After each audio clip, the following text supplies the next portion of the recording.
I'd like to tell you about a study that was done with a Buddhist monk, Mathieu Ricard.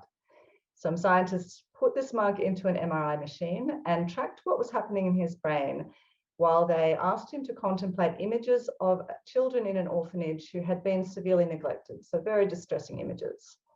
First, they asked the monk to just connect empathically with these children, and they observed that while he was doing that, it was areas in his brain that are typically associated with negative affect that were activated.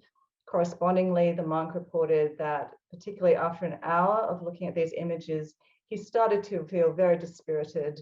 He particularly talked about feeling helpless. Then they asked him to continue looking at the same images, but to actively generate compassion for the children.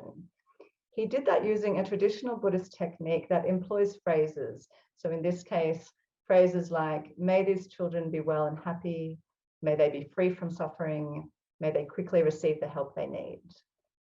When he did that, the scientists saw that there were different neural networks that were activated, ones that are associated with agency and creativity. And the monk himself reported that he started to feel energized, he regained a sense of confidence and hope. So I think the message of this research is very relevant to us all at the moment when we're going through the challenges of a pandemic. It's a time that is really quite a testing one for our resources of empathy and our capacity to stay empathically connected as a community. So if you can identify with, the challenge of empathy burnout, that, particularly if you're feeling a bit overwhelmed or helpless in the situation, this study suggests that there is a simple solution, a simple thing that you can do to help yourself, which is to actively bring into your mind thoughts of compassion and goodwill.